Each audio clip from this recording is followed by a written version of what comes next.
বিসমিল্লাহির রহমানির রহিম। আসসালামু আলাইকুম। এটা হলো চিকেন জালি কাবাব। আর এই চিকেন জালি কাবাবটা আমি কি দিয়ে বানিয়েছি, কি কি উপকরণ দিয়ে আপনাদের সাথে শেয়ার করব, আপনারা দেখতে থাকুন। আর এই চিকেন জালি কাবাবটা আমি রুটি দিয়ে খাবো। এখানে চাপাতি রুটি বানিয়েছি আমি, ওটা দিয়ে খাবো। আর আপনারা চাইলে পোলাও দিয়েও খেতে পারেন, ভাত দিয়েও খেতে পারেন, রুটি দিয়েও খেতে পারেন, যেভাবে খুশি ওইভাবেই খেতে পারেন। আর এরকম করে বানিয়ে খাবেন। আমার ভিডিওটা না টেনে পুরোটা স্টেপ স্টেপে দেখবেন। আর আমি কী কী উপকরণ দিয়ে বানালাম ওদের সাথে শেয়ার করলাম, তাই দেখতে থাকুন। বানানোর জন্য আমি এখানে নিয়েছি মরিচের গুঁড়ো, হলুদের গুঁড়ো, আদা রসুন বাটা, টমেটোর সস, কাঁচামরিচ কুচি, শুকনো মরিচ কুচি, পেঁয়াজ কুচি, নিয়েছি পুদিনা পাতা। পুদিনা পাতা এখন সিজন নাই, তার জন্য অল্প করে নিয়েছি। আর এখানে নিয়েছি আমি বুকের মাংস, মুরগির মাংস বুকের। আর আরও কিছু নিয়েছি, এগুলো আমি সব কী করে কুচি কুচি করে কেটে নিব আর আপনাদের সাথে শেয়ার করব, আপনারা দেখতে থাকুন। মুরগির মাংস রান্না করলে অনেক সময় গলাটা খেতে চায় না, অনেক করে ফেলে দিতে হয়, কিন্তু আমি ফালাই না। আমি এটা এবার এই যে কাবাবের সাথে দিয়ে দিব, চিকেন করে এরকম করে কেটে নিয়ে দেবো।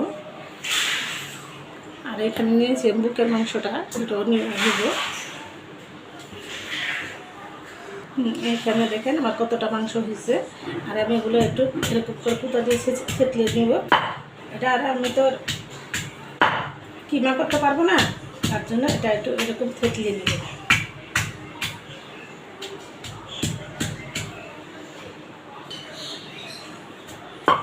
মাংসটা এবার থেতলানো হয়ে গেছে, একদম কিমা হয়ে গেছে। এটা তো মুরগির মাংস একদম 5 মিনিটেই ভাজা হয়ে যাবে, বেশি থেতলাবো না। মাংসটা এখানে থেতলানো হয়ে গেছে। আমি এখন দিয়ে দিব পেঁয়াজ কুচি, দিয়ে দিব মরিচ কুচি, শুকনো মরিচ কুচি। একটু কালারফুল হওয়ার জন্য শুকনো মরিচটা আমি দিলাম, আর এমনিও কাঁচা মরিচ কম আছে তার জন্য। আর আমি সবগুলো পেঁয়াজ দিয়ে দিব। আর এখানে দিয়ে দিব আমি 1 চামচ মরিচের ফাঁকি, 1 চামচ আদা রসুন বাটা, স্বাদ মতো লবণ, আর দিয়ে দিব 1 চামচ হলুদের ফাঁকি, দিয়ে দিব টমেটোর সস,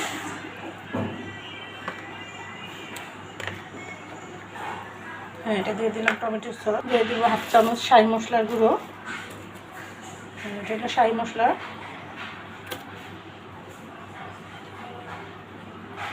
আর দিয়ে দিব পুদিনা পাতা। পুদিনা পাতাটা আমার এখানে কম হয়ে গেছে, কমে দিলাম, আমার যেরকম ছিল আমি তাই দিচ্ছি, আপনারা একটু বেশি করে দিয়ে নেবেন থাকলে।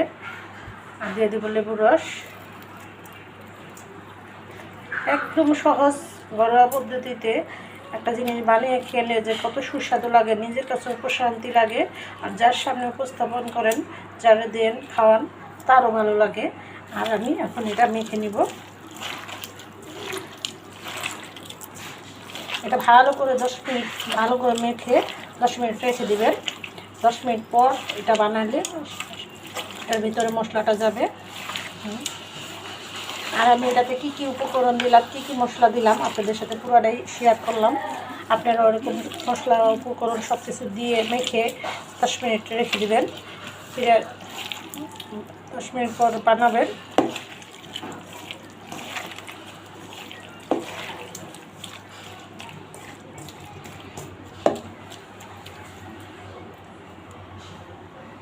ডাবল মিনিট করা হয়ে গেছে, ফিরে আসবো 10 মিনিট পর।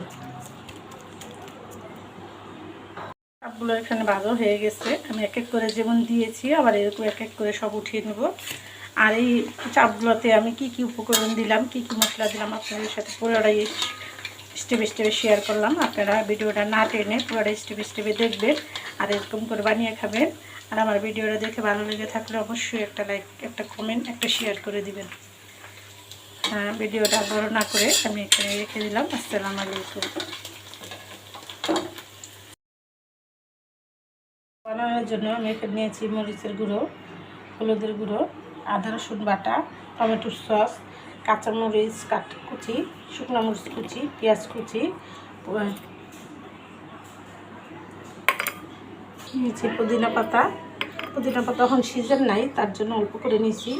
আর এখানে নিয়েছি আমি বুকের মাংস, মুরগির মাংস বুকের।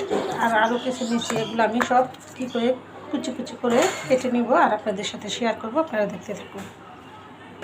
মুরগির মাংস রান্না করলে অনেক সময় গলাটা খেতে চায় না, অনেক হাতা করে ফেলে দিতে হয়, কিন্তু আমি ফালাই না। আমি এটা এবার এই যে কাবাবের সাথে দিয়ে দিব, চিকেন করে এরকম করে কেটে নিয়ে দেবো। আর এখানে নিয়েছি বুকের মাংসটা, এটাও নিয়ে দেবো। এখানে দেখেন আমার কতটা মাংস হয়েছে। আর আমি এগুলো একটু এরকম করে কুতা দিয়ে থেতলে নেব। এটা আর আমি তো কিমা করতে পারবো না, তার জন্য এটা একটু এরকম থেতলে নেব।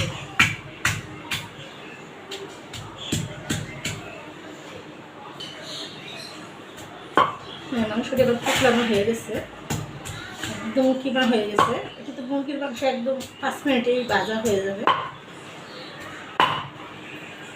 বেশি থেতলাবো না। মাংসটা এখানে থেতলানো হয়ে গেছে। আমি এখন দিয়ে দিব পেঁয়াজ কুচি, দিয়ে দিব মরিচ কুচি, শুকনো মরিচ কুচি, একটু কালারফুল হওয়ার জন্য শুকনো মরিচটা আমি দিলাম। আর এমনিও কাঁচা মরিচ কম আছে তার জন্য। আর আমি সবগুলো পেঁয়াজি দিয়ে দিব। আর এখানে দিয়ে দিব আমি 1 চামচ মরিচের ফাঁকি, 1 চামচ আদা রসুন বাটা, স্বাদ মতো লবণ, আর দিয়ে দিব 1 চামচ হলুদের ফাঁকি, দিয়ে দিব টমেটোর সস,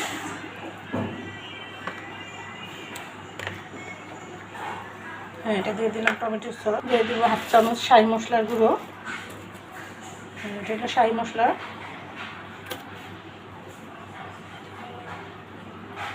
আর দিয়ে দিব পুদিনা পাতা। পুদিনা পাতাটা আমার এখানে কম হয়ে গেছে, কমে দিলাম, আমার যেরকম ছিল আমি তাই দিচ্ছি, আপনারা একটু বেশি করে দিয়ে নেবেন থাকলে। আর দিয়ে দিব লেবুর রস। একদম সহজ ঘরোয়া পদ্ধতিতে একটা জিনিস বানিয়ে খেলে যে কত সুস্বাদু লাগে, নিজের কাছে প্রশান্তি লাগে, আর যার সামনে উপস্থাপন করেন, যারা দেন খাওয়ান, তারও ভালো লাগে। আর আমি এখন এটা মেখে নিব। এটা ভালো করে 10 মিনিট ভালো করে মেখে 10 মিনিট রেখে দিবেন। 10 মিনিট পর এটা বানালে এর ভিতরে মশলাটা যাবে। আর আমি এটাতে কী কী উপকরণ দিলাম, কী কী মশলা দিলাম আপনাদের সাথে পুরোটাই শেয়ার করলাম।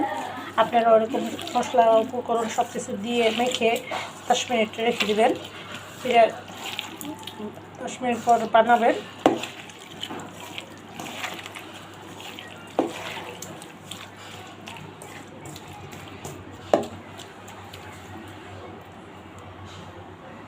ডাবল মিনিট করা হয়ে গেছে, ফিরে আসবো 10 মিনিট পর। চাপগুলো এখানে ভাজা হয়ে গেছে, আমি এক এক করে যেমন দিয়েছি আবার এরকম এক এক করে সব উঠিয়ে নেব। আর এই চাপগুলোতে আমি কি কি উপকরণ দিলাম, কি কি মশলা দিলাম আপনাদের সাথে পুরোটাই স্টেপে স্টেপে শেয়ার করলাম। আপনারা ভিডিওটা না টেনে পুরোটাই স্টেপে স্টেপে দেখবেন আর এরকম করে বানিয়ে খাবেন। আর আমার ভিডিওটা দেখে ভালো লেগে থাকলে অবশ্যই একটা লাইক, একটা কমেন্ট, একটা শেয়ার করে দিবেন। হ্যাঁ, ভিডিওটা বড় না করে আমি এখানে রেখে দিলাম। আসসালামু আলাইকুম। বিসমিল্লাহির রহমানির রহিম। আসসালামু আলাইকুম। এটা হলো চিকেন জালি কাবাব। আর এই চিকেন জালি কাবাবটা আমি কী দিয়ে বানিয়েছি, কী কী উপকরণ দিয়ে আপনাদের সাথে শেয়ার করব, আপনারা দেখতে থাকুন। আর এই চিকেন জালি কাবাবটা আমি রুটি দিয়ে খাবো।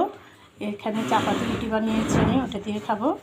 আর আপনারা চাইলে পোলাও দিয়েও খেতে পারেন, ভাত দিয়েও খেতে পারেন, রুটি দিয়েও খেতে পারেন, যেভাবে খুশি ওইভাবেই খেতে পারেন। আর এরকম করে বানিয়ে খাবেন। আমার ভিডিওটা না টেনে পুরোটা স্টেপে স্টেপে দেখবেন। আর আমি কী কী উপকরণ দিয়ে বানালাম আপনাদের সাথে শেয়ার করলাম, তাই দেখতে থাকুন।